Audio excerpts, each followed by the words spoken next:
നമസ്കാരം. The deep ഡൈവിലേക്ക് എല്ലാവർക്കും സ്വാഗതം.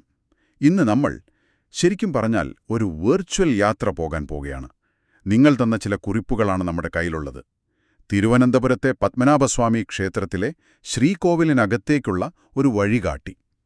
അപ്പോൾ നമ്മുടെ ഇന്നത്തെ ദൗത്യം ഈ വിവരങ്ങൾ വെച്ച് നമ്മൾ ഒരുമിച്ച് ആ ശ്രീകോവിലിനകത്തേക്കൊന്ന് മനസ്സുകൊണ്ട് കയറി നോക്കുകയാണ്. ഓരോന്നും എന്താണ്, എന്തിനാണ് എന്നൊക്കെ നമുക്ക് നോക്കാം. തീർച്ചയായും.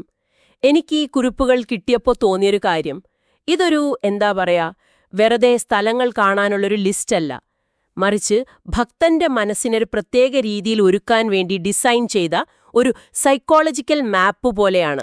സൈക്കോളജിക്കൽ മാപ്പ് എന്ന വാക്ക് എനിക്ക് ഇഷ്ടപ്പെട്ടു. അതെ, ഓരോ ദർശനവും അടുത്ത ദർശനത്തിലേക്കുള്ളൊരു തയ്യാറെടുപ്പാണ്. ചെറിയ പ്രതിഷ്ഠകളിൽ തുടങ്ങി പിന്നെ പ്രധാന വിഗ്രഹത്തിന്റെ ഓരോ ഭാഗങ്ങളായി കാണിക്കുന്ന രീതി, ഇതിന് പിന്നിൽ വ്യക്തമായൊരു ഉദ്ദേശമുണ്ട്. ശരി, അപ്പോൾ നമുക്ക് ആ യാത്ര അങ്ങ് തുടങ്ങിയാലോ? നിങ്ങളുടെ കുറിപ്പുകൾ അനുസരിച്ച് കുലശേഖര മണ്ഡപത്തിനരികിലൂടെയാണ് ശ്രീകോവിലിന് ചുറ്റുമുള്ള പ്രദക്ഷിണ വഴിയിലേക്ക് നമ്മൾ കയറുന്നത്. ഒന്ന് ആലോചിച്ചു നോക്കൂ. പുറത്തെ ആ വെളിച്ചത്തിൽ നിന്നും തിരക്കിൽ നിന്നും നമ്മൾ ആ കരിങ്കല്ലിന്റെ തണുപ്പിലേക്ക് കയറുന്നു. ചുറ്റും ഭക്തരുടെ മന്ത്രങ്ങൾ കേൾക്കാം, മണിനാദം, പിന്നെ ആ ക്യൂ പതിയെ മുന്നോട്ടു പോകുന്ന ശബ്ദം. അതൊരു പ്രത്യേക ലോകമാണ്. ഓക്കെ, ആ അന്തരീക്ഷം തന്നെ നമ്മളിലൊരു മാറ്റമുണ്ടാക്കും. ഭൗതികമായ ലോകത്തുനിന്ന് നമ്മൾ പതിയെ ആത്മീയമായ ഒരിടത്തേക്ക്, ഒരു ട്രാൻസിഷൻ പോലെ.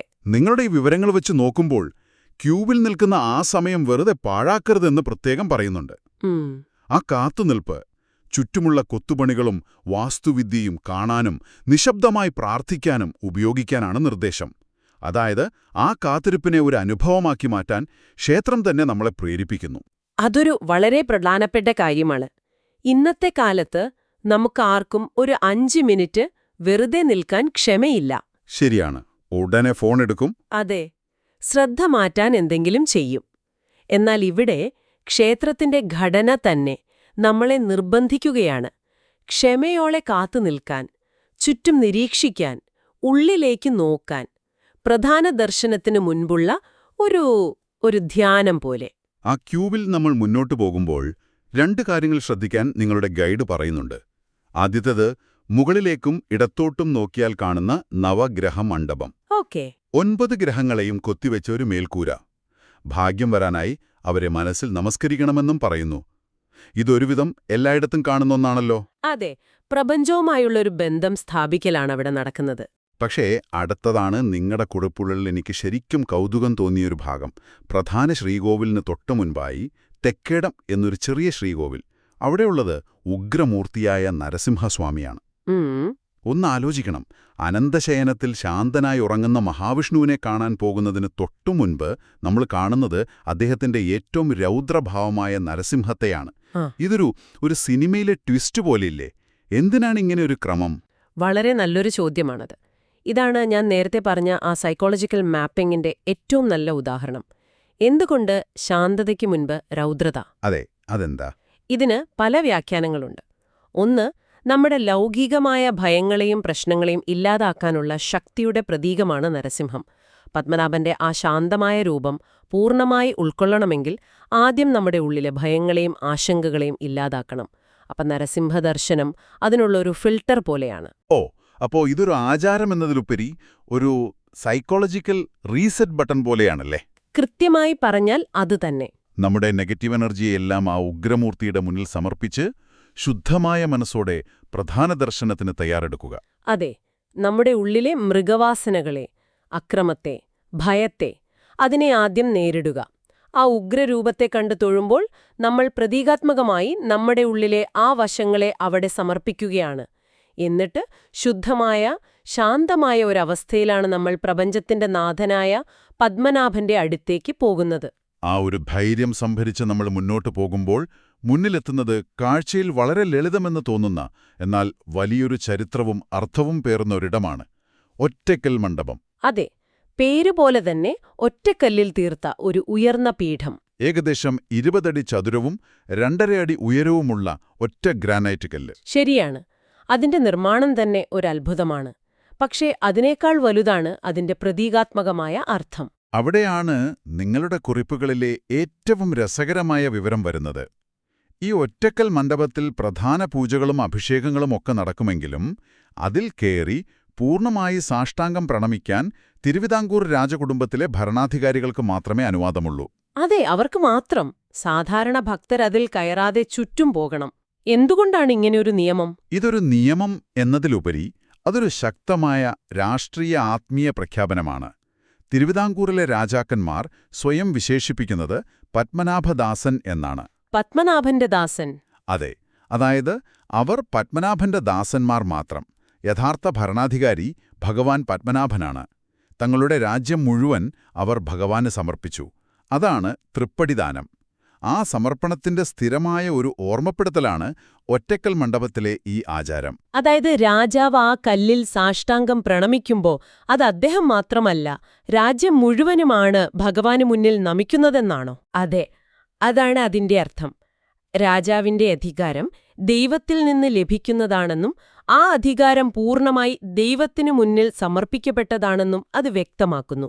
ഭരണവും ഭക്തിയും ആ ഒറ്റക്കല്ലിൽ ഒന്നിക്കുകയാണ്. അപ്പോൾ ആ ഒറ്റക്കല്ല് ഒരു രാജ്യത്തിന്റെയും അവിടുത്തെ ദൈവത്തിന്റെയും തമ്മിലുള്ള ബന്ധത്തിന്റെ ഒരു ഭരണഘടനാ ശില പോലെയാണ്. ശരിയാണ്. അത് കാണുന്ന ഓരോ പ്രജയ്ക്കും മനസ്സിലാകും തങ്ങളുടെ രാജാവിനു മുകളിലാണ് പത്മനാഭനെന്ന്.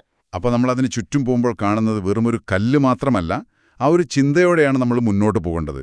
ആ ഒറ്റക്കൽ മണ്ഡപവും കടന്ന് നമ്മൾ ഈ യാത്രയുടെ പാരമ്യത്തിലേക്ക് എത്തുകയാണ്. നിങ്ങളുടെ ഗൈഡ് പറയുന്നത് പോലെ തീർത്ഥാടനത്തിലെ ഏറ്റവും പ്രധാനപ്പെട്ട നിമിഷം. അതെ, ശ്രീ പത്മനാഭസ്വാമിയുടെ അനന്തശയന രൂപത്തിലുള്ള ദർശനം. ആ ഒരു നിമിഷവും ഓർത്തു നോക്കൂ. പുറത്ത് തിരക്കിൽ നിന്ന് വന്ന് നരസിംഹത്തെ വണങ്ങി ഒറ്റക്കൽ മണ്ഡപത്തിന്റെ ഗൗരവം മനസ്സിലാക്കി ഇപ്പോൾ നമ്മൾ ഇരുണ്ട ആ ശ്രീകോവിലിന് മുന്നിൽ നിൽക്കുകയാണ്. ചെറിയ ദീപങ്ങളുടെ വെളിച്ചം മാത്രം. മുന്നിൽ ഭഗവാന്റെ 18 അടി നീളമുള്ള വിഗ്രഹം കാണാനായി 3 വാതിലുകൾ. ഒരു നിഗൂഢത പോലെ. ഒറ്റയടിക്ക് പൂർണ്ണരൂപം കാണാൻ പറ്റില്ല. അതാണ് ആ ദർശനത്തിന്റെ ഏറ്റവും വലിയ പ്രത്യേകതയും. എന്തുകൊണ്ട് വിഗ്രഹം മുഴുവനായി ഒരുമിച്ചു കാണിക്കുന്നില്ല? ആ ചോദ്യത്തിനുള്ള ഉത്തരത്തിലാണ് ഈ ക്ഷേത്രത്തിന്റെ വാസ്തുവിദ്യയുടെ മഹത്വം ഒളിഞ്ഞിരിക്കുന്നത്. ഇതൊരു വെറും കാഴ്ചയല്ല, ഒരു കഥ പറയുന്ന അനുഭവമാക്കി മാറ്റുകയാണ് ആ 3 വാതിലുകൾ. ശരി, നമുക്ക് ആ ക്രമമൊന്ന് നോക്കാം. ഒന്നാമത്തെ വാതിലിലൂടെ നോക്കുമ്പോൾ ഭഗവാന്റെ ദിവ്യമായ മുഖം, തിരുമുഖം കാണാം. കൂടെ യോഗനിദ്രയിലുള്ള ഭഗവാന്റെ വലതുകൈ ഒരു ശിവലിംഗത്തിന് മുകളിൽ വെച്ചിരിക്കുന്നതും വിരിഞ്ഞ നെഞ്ചും. ആ ആദ്യ ദർശനം ഭഗവാന്റെ ദിവ്യത്വത്തെക്കുറിച്ചാണ്. അതെ, ദൈവത്തിന്റെ സാന്നിധ്യം അഥവാ സത് എന്ന ആശയമാണ് അവിടെ പ്രകടമാകുന്നത്. സംരക്ഷകന്റെ രൂപം. അവിടെ നിന്ന് നമ്മൾ പെട്ടെന്ന് രണ്ടാമത്തെ വാതിലിലേക്ക് നീങ്ങണം. ഇവിടെയാണ് ഭഗവാന്റെ നാഭി കാണുന്നത്. അതിൽ നിന്ന് ഒരു താമര മുകളിലേക്ക് വളരുന്നു. ആ താമരയിലാണ് സൃഷ്ടികർത്താവായ ബ്രഹ്മാവിരിക്കുന്നത്. പത്മനാഭൻ, അതായത് താമരനാഭിയിലുള്ളവൻ എന്ന പേരിന്റെ അർത്ഥം നമ്മുടെ കൺമുന്നിൽ തെളിയുകയാണ്. ഇതൊരു അഹാമൊമന്റ് അല്ലേ? തീർച്ചയായും. ദൈവത്തിന്റെ സൃഷ്ടിപരമായ ശക്തി അഥവാ ചിത് എന്ന ആശയമാണ് ഈ രണ്ടാമത്തെ വാതിലിലൂടെ വെളിപ്പെടുന്നത്. പ്രപഞ്ചത്തിന്റെ ഉത്ഭവം എവിടെ നിന്നാണെന്ന് ആ ഒറ്റ ദൃശ്യം നമ്മളോട് പറയുന്നു. ശരിയാണ്, ആ പേരിന്റെ അർത്ഥം നമ്മൾ നേരിട്ട് കാണുകയാണ്. അതെ, അത് മനസ്സിൽ ആഴത്തിൽ പതിയും. ശേഷം മൂന്നാമത്തെ വാതിലിലേക്ക്. ഇവിടെ ഭഗവാന്റെ പാദങ്ങളാണ്, തൃപ്പാദങ്ങൾ. ഭക്തർ ഏറ്റവും ഭക്തിയോടെ കാണുന്ന ഭാഗം. പൂർണ്ണമായ സമർപ്പണത്തെയാണ് ഇത് സൂചിപ്പിക്കുന്നത്. മുഖം, നാഭി, പാദങ്ങൾ. ദിവ്യത്വം, സൃഷ്ടി, സമർപ്പണം. ഈ ക്രമത്തിലാണ് ദർശനം പൂർത്തിയാകുന്നത്. ഈ ക്രമം ഒരു സിനിമ കാണുന്നതുപോലെയാണ്. ക്ലൈമാക്സ് ഒറ്റയടിക്ക് കാണിക്കില്ല. ആദ്യം അവർ പ്രധാന കഥാപാത്രത്തെ പരിചയപ്പെടുത്തുന്നു. അതാണ് തിരുമുഖം. പിന്നെ കഥയുടെ കാതലും വളർച്ചയും കാണിക്കുന്നു. നാഭിയിൽ നിന്ന് ബ്രഹ്മാവ്. അവസാനം സിനിമയുടെ സന്ദേശം നൽകുന്നു. തൃപ്പാദങ്ങളിൽ സമർപ്പണം. ഓരോ വാതിലും ഓരോ അധ്യായമാണ്. എല്ലാം കൂടി ഒരുമിച്ച് കണ്ടാൽ കിട്ടാത്തൊരു ശ്രദ്ധ ഓരോ ഭാഗത്തിനും നൽകാൻ ഇത് സഹായിക്കും. അതെ, അതൊരു ധ്യാനം പോലെ ആഴത്തിലുള്ള അനുഭവമായി മാറുന്നു. ഇതിനൊരു പ്രായോഗിക വശം കൂടിയുണ്ടല്ലേ? നിങ്ങളുടെ കുറിപ്പുകളിൽ അത് വ്യക്തമായി പറയുന്നുണ്ട്. ക്യൂ വളരെ വേഗത്തിൽ നീങ്ങിക്കൊണ്ടിരിക്കും. സെക്യൂരിറ്റി ജീവനക്കാർ നീങ്ങൂ എന്ന് പറഞ്ഞുകൊണ്ടിരിക്കും. അതുകൊണ്ട് ഓരോ വാതിലിലൂടെയുമുള്ള ദർശനം കുറച്ച് നിമിഷങ്ങളെ കിട്ടൂ. പണ്ട് ഞാൻ പോയപ്പോ അയ്യോ, എല്ലാം കൂടി ശരിക്ക് കാണാൻ പറ്റുന്നില്ലല്ലോ എന്നൊരു വിഷമം തോന്നിയിരുന്നു. പക്ഷേ നിങ്ങൾ ഈ പറഞ്ഞത് കേൾക്കുമ്പോൾ തോന്നുന്നു ആ വേഗതയും ഒരുപക്ഷെ ഈ അനുഭവത്തിന്റെ ഭാഗമാണെന്ന്, അല്ലേ? വളരെ ശരിയാണ്. ആ ക്ഷണികമായ കാഴ്ചകൾ അനുഭവത്തെ കൂടുതൽ തീവ്രമാക്കും. നമ്മുടെ മനസ്സ് ആ നിമിഷത്തിൽ പൂർണ്ണമായി ശ്രദ്ധ കേന്ദ്രീകരിക്കാൻ നിർബന്ധിതമാകും. അതൊരു ശക്തമായ മെന്റൽ സ്നാപ്ഷോട്ട് ഉണ്ടാക്കും. ആ 3 ചിത്രങ്ങളും നമ്മുടെ മനസ്സിലിരുന്ന് ഒന്നായി ചേരുമ്പോഴാണ് യഥാർത്ഥത്തിൽ ദർശനം പൂർണ്ണമാകുന്നത്. അത് നടക്കുന്നത് ഒരുപക്ഷേ ക്ഷേത്രത്തിന് പുറത്തുവച്ചായിരിക്കും. ആ ഓർമ്മയാണ് ഭക്തൻ കൂടെ കൊണ്ടുപോകുന്നത്. അപ്പോൾ ഇതുവരെയുള്ള നമ്മുടെ ഈ വെർച്വൽ യാത്രയെ ഒന്ന് ചുരുക്കി പറഞ്ഞാൽ, നമ്മൾ തുടങ്ങിയത് വെറുമൊരു ക്യൂവിൽ നിന്നാണ്. പക്ഷേ ആ കാത്തുനിൽപ്പ് ക്ഷമയുടെയും നിരീക്ഷണത്തിന്റെയും പാഠമായി. പിന്നെ ഉഗ്രനായ നരസിംഹത്തെ വണങ്ങി നമ്മുടെ ഉള്ളിലെ ഭയങ്ങളെ സമർപ്പിച്ചു. ഭരണവും ഭക്തിയും ഒന്നിക്കുന്ന ഒറ്റക്കൽ മണ്ഡപം കണ്ട് സമർപ്പണത്തിന്റെ ആഴം മനസ്സിലാക്കി. ഒടുവിൽ 3 വാതിലുകളിലൂടെ ഘട്ടം ഘട്ടമായി ഭഗവാന്റെ ദിവ്യത്വവും സൃഷ്ടിപരമായ കഴിവും സമർപ്പണത്തിനുള്ള ആഹ്വാനവും നമ്മൾ അനുഭവിച്ചറിഞ്ഞു.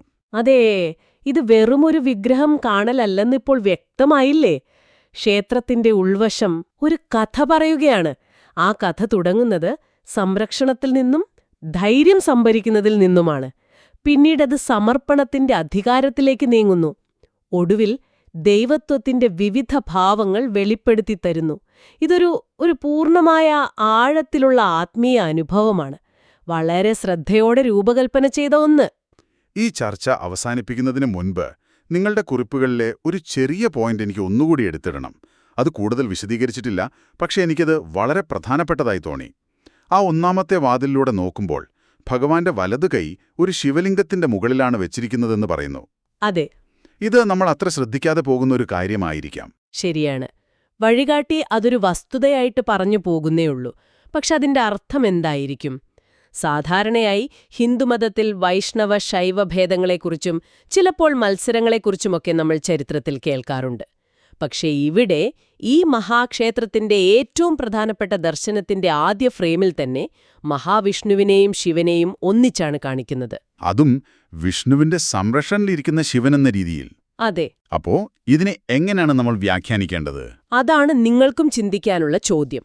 ഇത് വിഷ്ണുവിന്റെ മേൽക്കോയ്മ സ്ഥാപിക്കാനാണോ, അതോ ശൈവ വൈഷ്ണവ ഭേദങ്ങൾക്കപ്പുറം ഇരുവരും ഒരേ ശക്തിയുടെ 2 ഭാവങ്ങളാണെന്ന സന്ദേശം നൽകാനാണോ? ദർശനത്തിന്റെ ആദ്യ നിമിഷത്തിൽ തന്നെ ഈ ഒരൊറ്റ കാഴ്ചയിലൂടെ ദൈവത്തെക്കുറിച്ചുള്ള എന്തു വലിയ തത്വചിന്തയാണ് ആ ശില്പികൾ നമ്മളോട് പറയാതെ പറയുന്നത്? ഇതൊന്നാലോചിച്ചു നോക്കൂ. ആ ഉത്തരം ഒരുപക്ഷെ ഓരോ ഭക്തന്റെയും ഉള്ളിലാണ് കണ്ടെത്തേണ്ടത്.